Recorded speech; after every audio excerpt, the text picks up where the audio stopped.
Welcome to the Master Sharpening Stone. You have arrived at a place for healers of different modalities and skill levels to come sharpen and polish their craft. The path to mastery is never ending because mastery is not a fixed destination.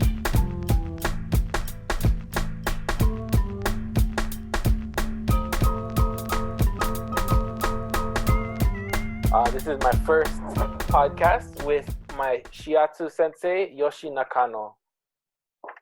And I'm very happy to have Yoshi here today to be the first interviewee from my podcast. How are you, Yoshi? Thank you for the invitation. I'm doing fine. Beautiful evening. So today we are recording via Zoom because of social distancing, and we may experience some technical issues, but we'll work through them. Yeah, chi power. Yeah. So first question that I had was, how did you find your way to this healing path? Oh boy. Let's see. My father used to run the restaurant business before decline his health. Then he changed to futon business, which is healthier because he doesn't have to stay up late. But unfortunately, he has to take care of his liver cancer. I was probably 13, 14 years old.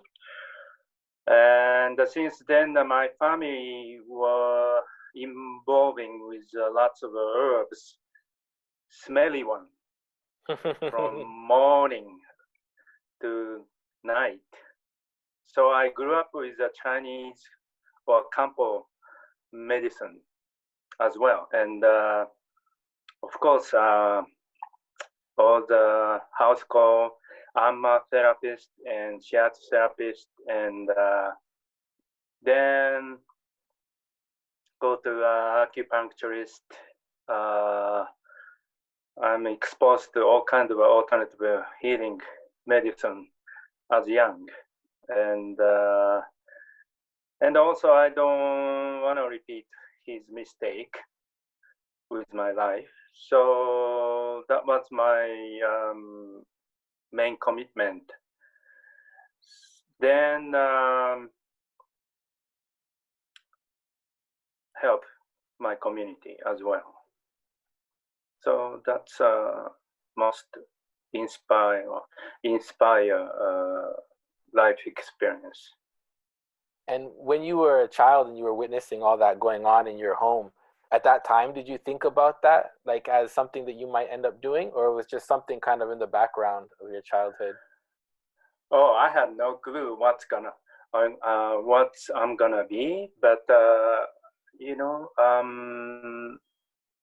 it's a quite traditional Japanese environment I was raised, and my father was trained to become a kamikaze pilot back then, but he didn't have to go to war, but his strong belief was part of his lifestyle. So he stressed not just himself but all of us. So I didn't think I want to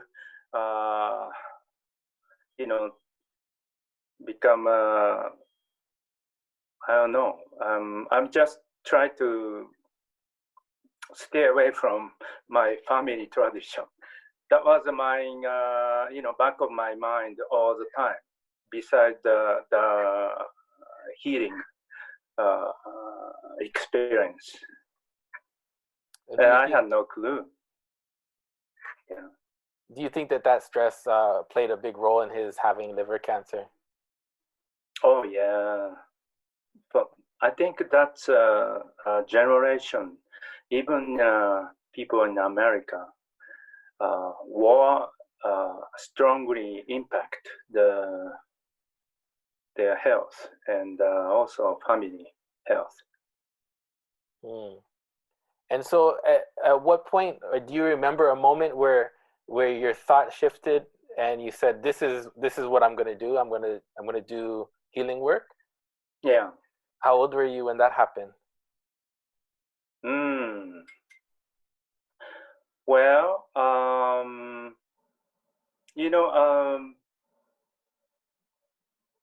when I was watching all the body work acupuncturist, and also I was receiving as a child, and so it's nothing new to me, and naturally I developed my skill by helping my father's body as body work. So when I came to America, my first job was restaurant chef for good 8 years, and but that wasn't my main call, and I always want to help people other than cooking. So then I found my teacher, Ohashi, in New York City. Then I start explore shiatsu in New York City, my tradition in English. So learning in English wasn't easy, but so that changed my life and perspective. And also my friends are into macrobiotic diet and vegetarian diet. And then I, start thinking of my father's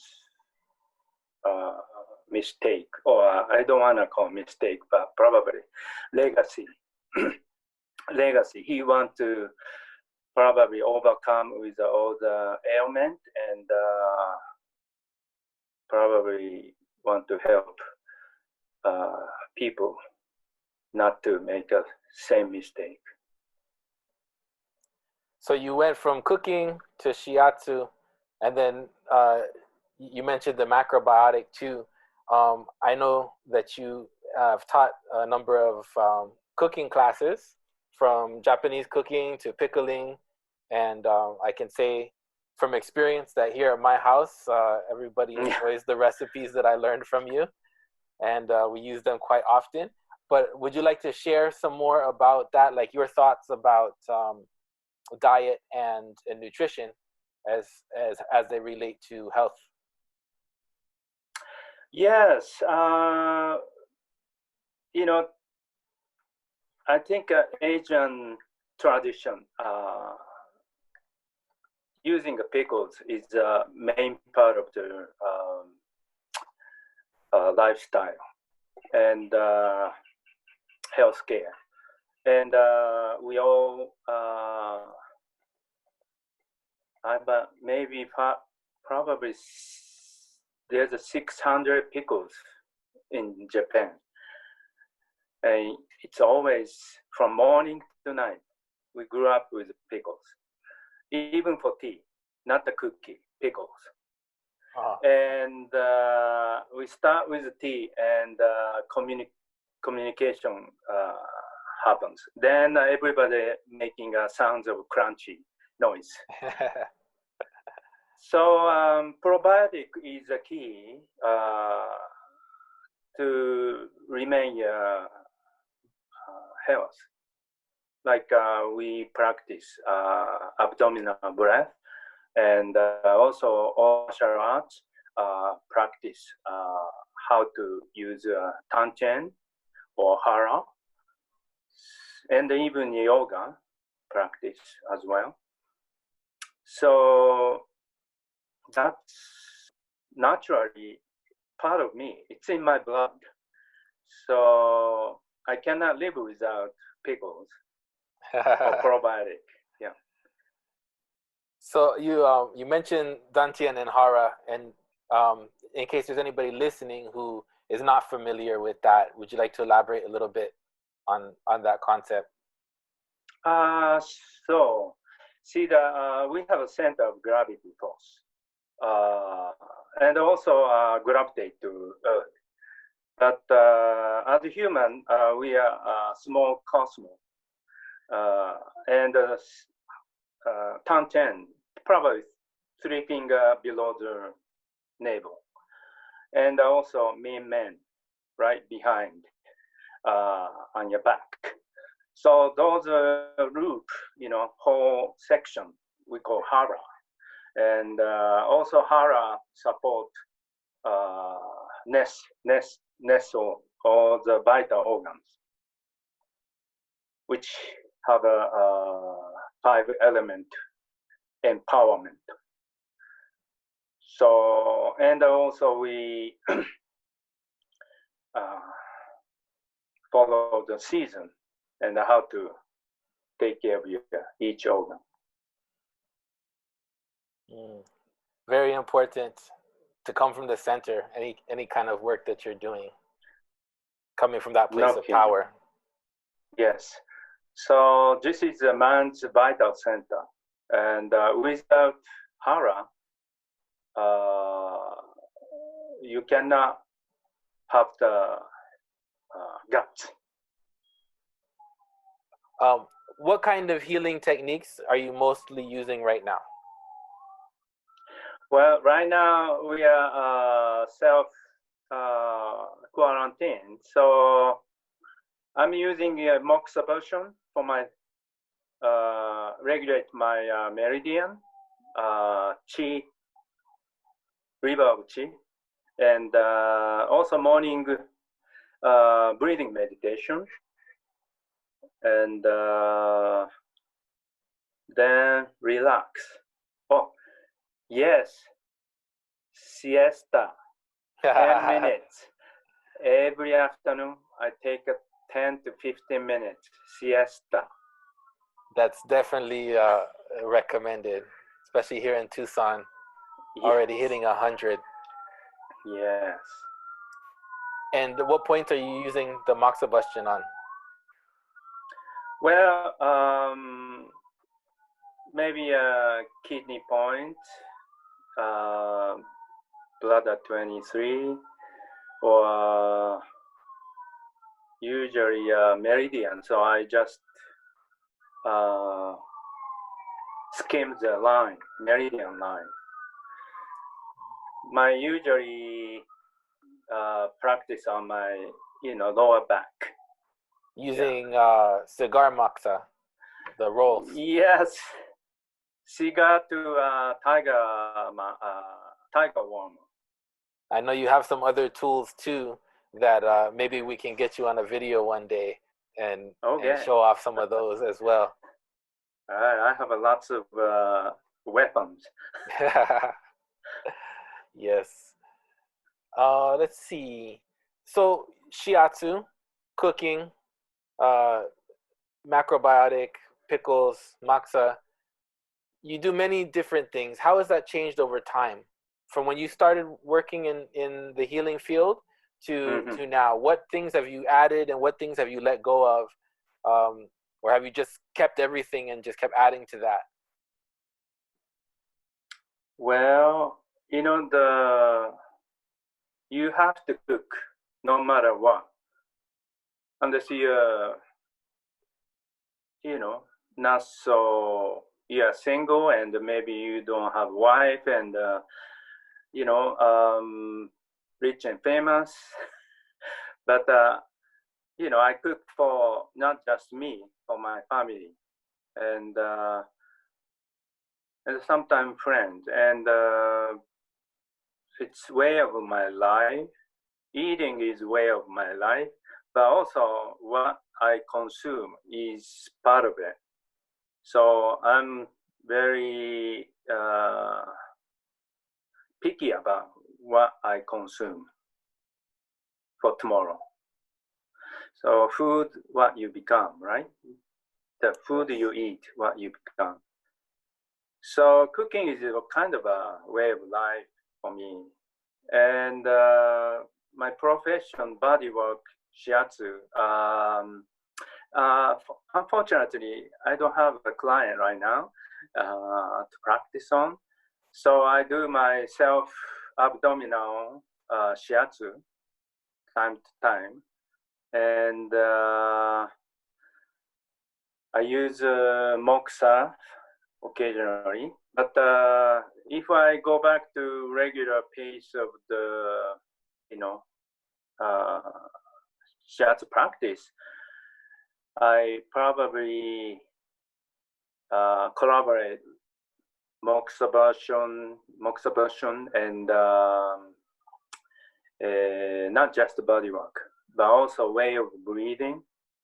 And sometimes I advise my client how to take a responsibility for their own health issue. So they don't have to keep coming back like Tylenol, like aspirin. Tylenol, right? Yeah. Yeah. Palliative So, remedy. yeah. So I'm not, habitual shiatsu practitioner. I want them to independent. That's my everyone's.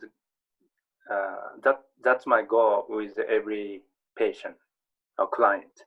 To bring them to their own independence. Yes, that's right. Yes, that's very good. You mentioned SelfShiatsu, and I noticed like any shiatsu textbook always has little section on SelfShiatsu. Why is that Yeah. so important?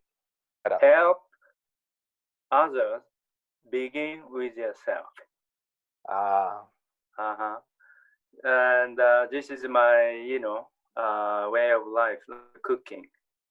So also my family, I help them. Or I tell them what to do on me, include for cold, flu, anything, headache. That's a way of educating as well. Way of life. What have you seen practitioners who don't care for themselves in that way? What have you noticed? What kind of things happen to them? Well, depend how they evaluate their life. I think people tend to go quick fix whatever happened to their life. So, from Tylenol to ER. But I think we all need to pause and revisit what we are and how we are and what's meaning behind and why you are breathing and what's life purpose besides profession. Yeah, I think it's as long as you are breathing, you are always facing to death. So might as well you have to do the best. Sometimes the best outcome is not even necessarily healing, right? Sometimes the best outcome is learning from the situation. That's very true, very true. Yeah, unfortunately. Yeah. How did you start teaching? When did you start teaching? Well, I'm 64 soon, and I've been teaching for 30 years now. And I think the best way to remind my health lifestyle,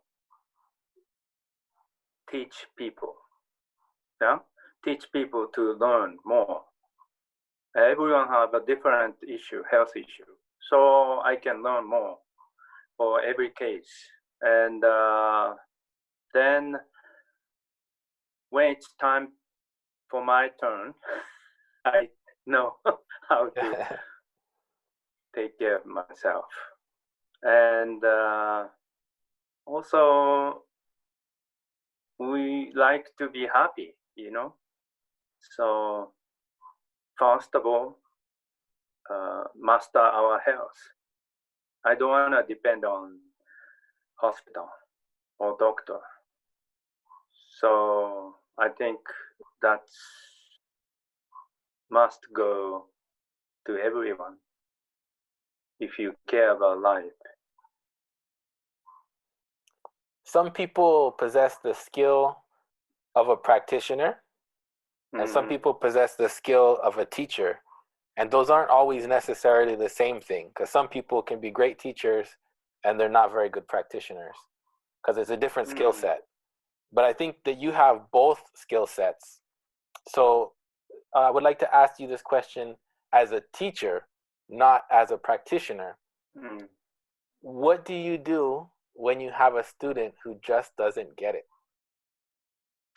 What kind of... Well, thank you for the comment.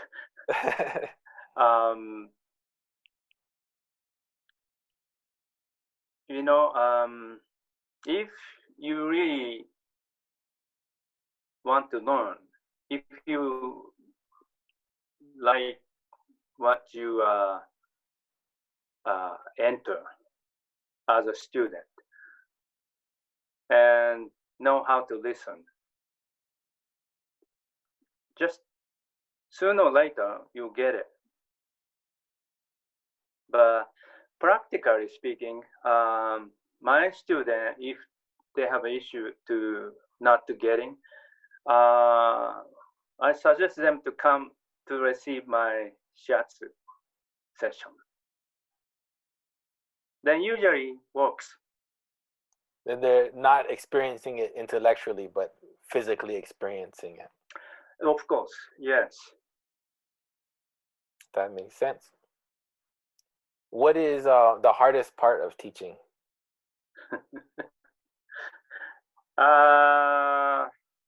Communication with English, because I don't have a differential between L and R. L and R, there's no separation. And I switch around, even for listening. And B and V. So, you know, victory to boy. There's no separation. So I mixed up. So I'm in trouble sometimes. Like when I ask for vanilla ice cream, I get the banana ice cream. But getting better and better. Though still, you know, it's like a pigeon English, you know. I really have to pay attention how I pronounce my words. So when you were at the Ohashi Institute in New York, how long had you been speaking English at that point? Oh, as a teacher? No, when you went to the Ohashi Institute as a student. Oh, everything English. But how long were you speaking English when you started to study there? Oh, that point. Yes, probably, let's see, 11 years? Okay. Yeah, luckily I had a girlfriend who taught me. That's the best way. Yeah. I know, that's how I learned Spanish. Oh, you too. Good. Well, do you think that there's some things in that amount of time that's passed since you were at the Ohashi Institute till now? Are there things that you used to use that you feel like are no longer effective?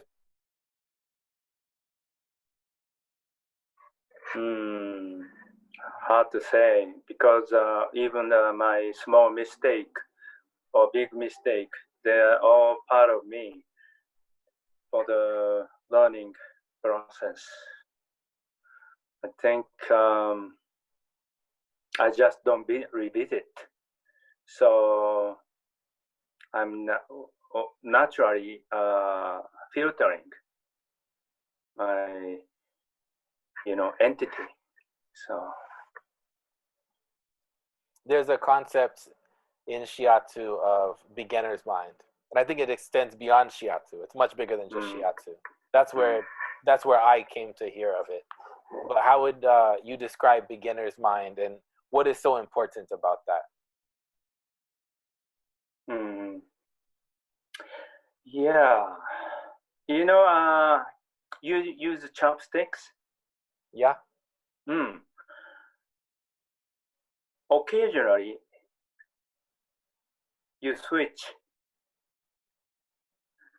your hands. Left hand. Yeah, I'm a right-hander, but I switch my chopstick hand to left. Oh boy, I feel like 3 years old.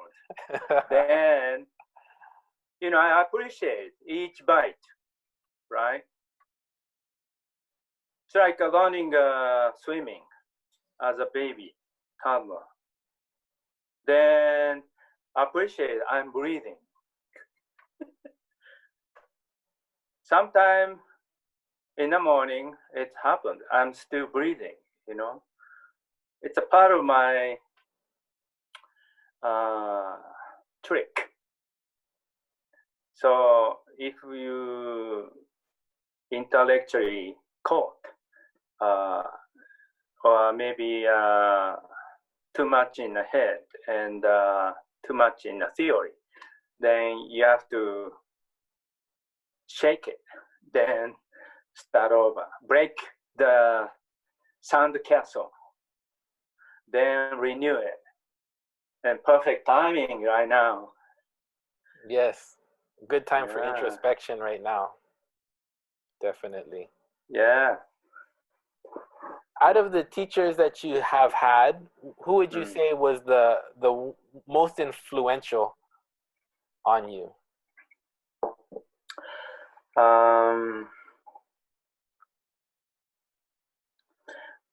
Well,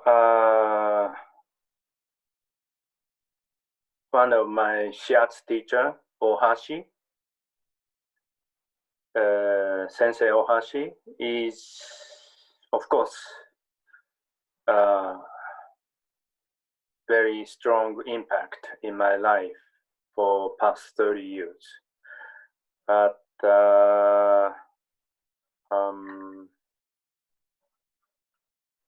I study Zen meditation through Thich Nhat Hanh, Vietnamese monk. So that's gave me a more lift, like not so physical, more like a sense of ascension. Yeah, changed my life. Not so something wake me up. And I'm not going back to same point. How old were you when you found Thich Nhat Hanh?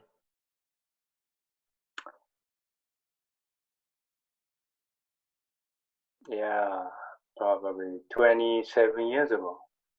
Wow. So 64 minus 27. You do the math. Math is not my strong point. But it's been a while. That's good. Yeah. So what inspires you now? My wife, my son, 15 years old, who likes to stay up late. And always internet. And is high school, but online high school. But family, everything about family now, includes my dog, Inju. Ninju. It's a healing pack. Yes. There's a rat pack.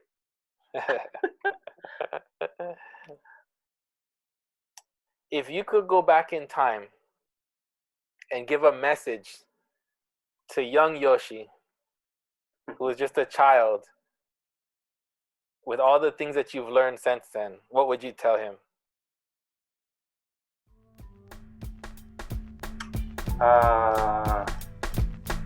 Don't worry, be happy. Hey. I worry too much.